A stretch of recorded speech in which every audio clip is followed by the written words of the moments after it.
Podem sentar-se, meus amados irmãos, em nosso Senhor Jesus Cristo. Domingo da 60ª, estamos nos preparando de modo imediato, ou melhor, de modo remoto. Imediatamente nós vamos nos preparar durante a Quaresma, para a Páscoa. Uma preparação, portanto, remota para a Páscoa, esse tempo da 70ª que começou domingo passado e vai terminar na quarta-feira de cinzas. Mas independente do ano litúrgico, independente de qual tema que nós temos aqui, quando a igreja nos apresenta o Evangelho, a leitura da epístola, através da liturgia, nós devemos nos espelhar e ver o exemplo magnífico do apóstolo São Paulo. E também, por outro lado, independente do tema, devemos ver que aqui representamos, durante a nossa vida, os diversos terrenos onde a palavra de Deus é semeada.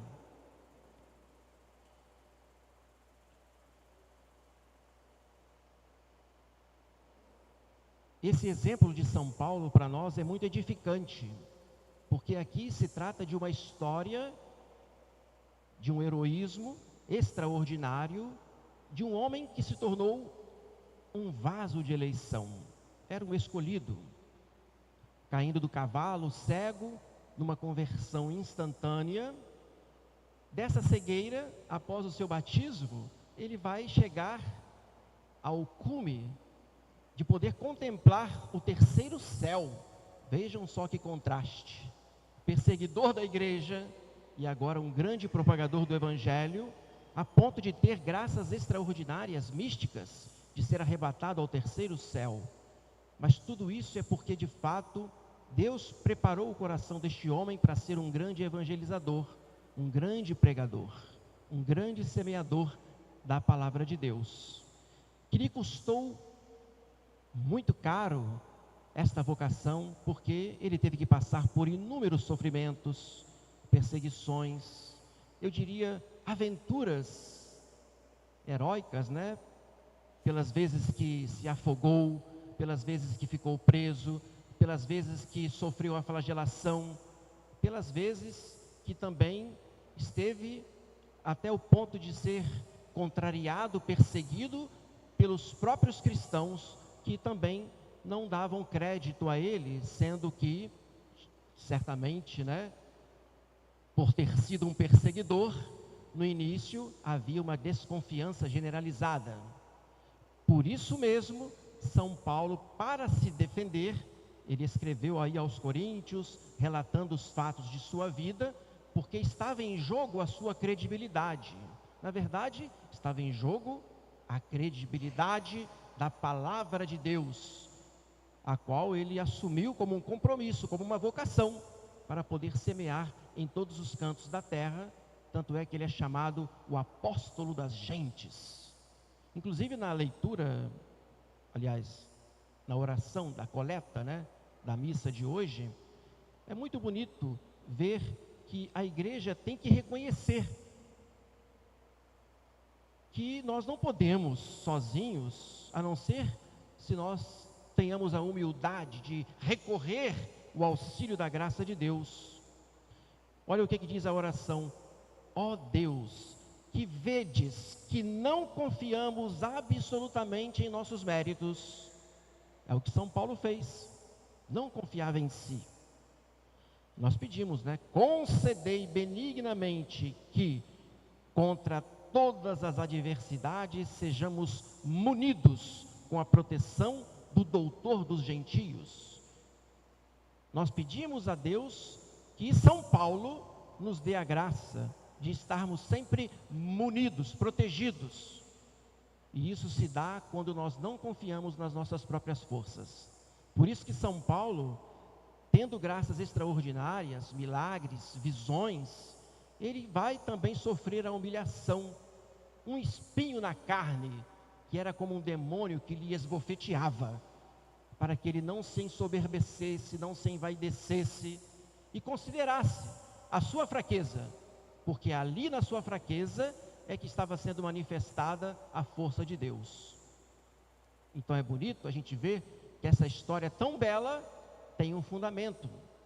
É Deus quem sustenta um homem para que ele passe por tantas provas, e é claro, por milagres, ou às vezes quando Deus não fazia o milagre, permitia que ele sofresse, mas ao mesmo tempo dava a força para que ele aguentasse, suportasse, e de fato, salvasse as almas, não só pelas palavras que pregava, mas pelos sofrimentos.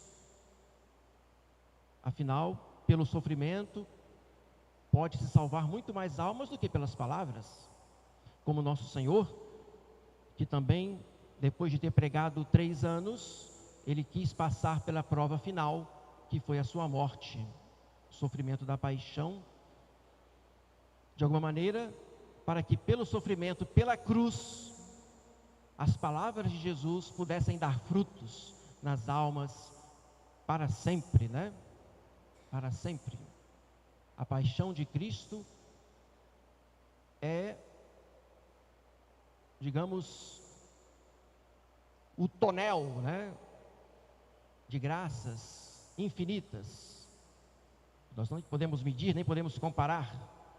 A comparação não é feliz, mas é para dizer que nosso Senhor guardou estes méritos infinitos para serem derramados depois nas almas, através dos pregadores que ele enviaria, como no caso de São Paulo, E aqui, no meu caso agora, o indigno ministro que vos fala neste momento. Inclusive, São Paulo ele quer dizer aqui que através dos seus sofrimentos, ele é muito mais ministro de Cristo do que todos nós, padres, que não sofremos nem sequer 1% do que São Paulo sofreu. E muito mais nós devemos então, diante do sacrário, implorar a nosso Senhor a sua graça para que Ele nos sustente, e muito mais nós devemos ouvir de Jesus, quando Ele falou para São Paulo: basta-te a minha graça, é porque na fraqueza humana, porque é na fraqueza humana que se manifesta a força de Deus.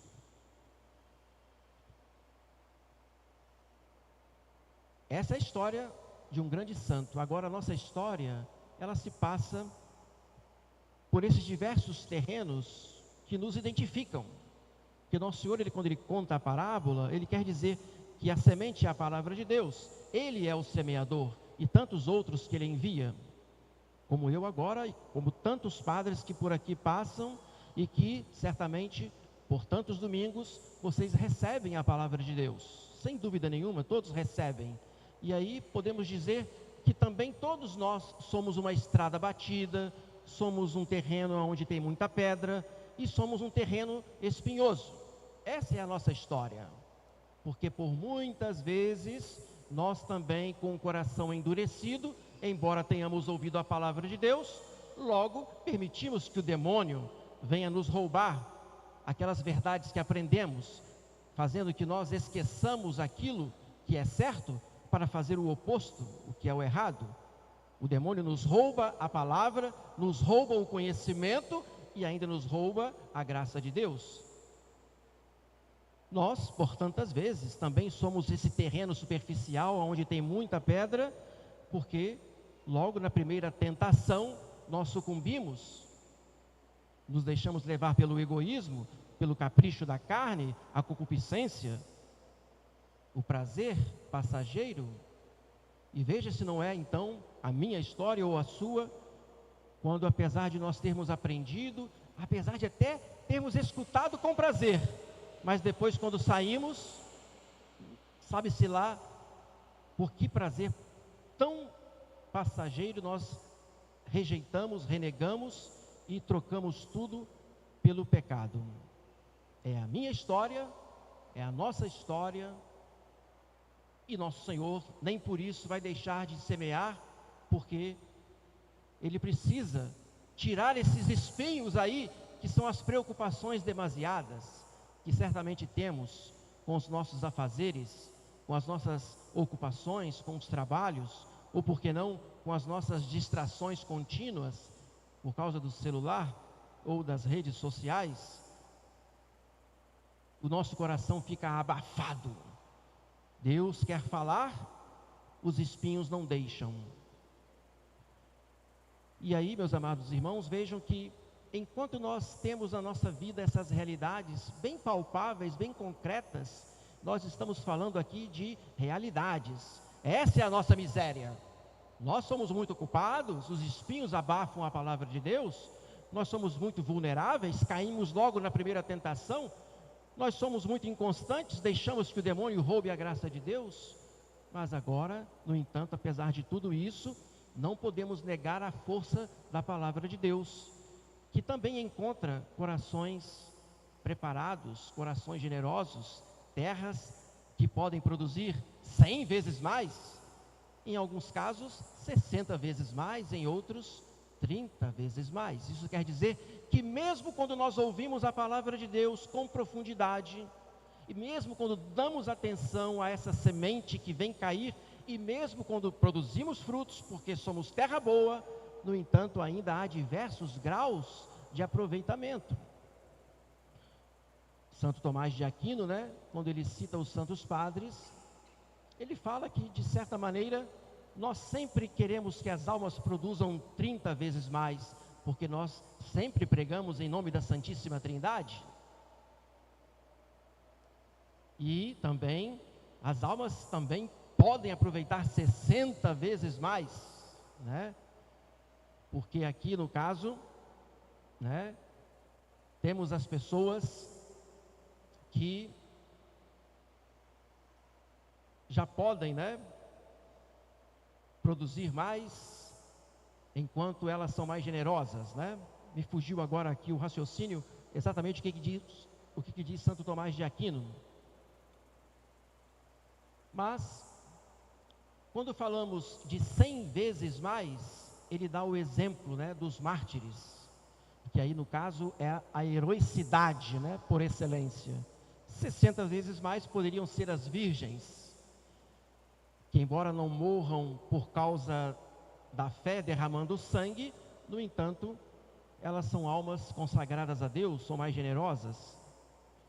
30 vezes mais, Santo Tomás diz que são os casados, porque tem que se ocupar das coisas terrenas, E muitas vezes a luxúria pode roubar o aproveitamento perfeito de uma alma que poderia ser, portanto, mais dedicada a Deus. E, no entanto, as coisas do casamento, as preocupações do trabalho, às vezes até mesmo os filhos, podem também tirar, essa excelência do aproveitamento da palavra de Deus. Isso não significa que é uma matemática exata,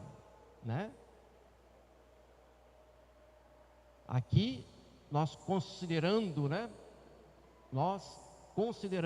o valor da palavra de Deus, sabemos que ela tem a perfeição por si só. Aqui, no caso, 60 vezes, é para dizer aqueles 6 dias, que Deus criou o mundo na perfeição. Então, também a alma que for generosa, ela alcançará a perfeição. E, no caso, atingirá o 100%, que no fim da sua vida será a recompensa da vida eterna do céu.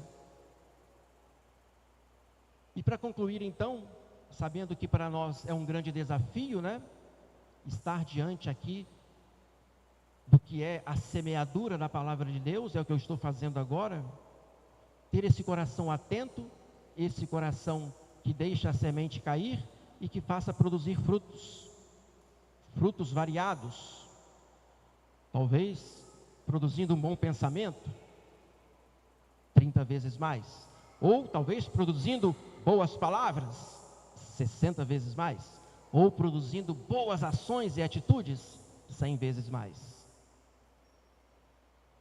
O Papa Leão XIV, ele tem feito umas catequeses, desde janeiro agora, começando, a respeito dos documentos do Concílio Vaticano II, e ele começou com a Constituição Dogmática Dei Verbum, explicando a respeito da palavra de Deus, e fala que para nós é uma graça tão grande, porque nosso Senhor, Ele se apresenta como amigo.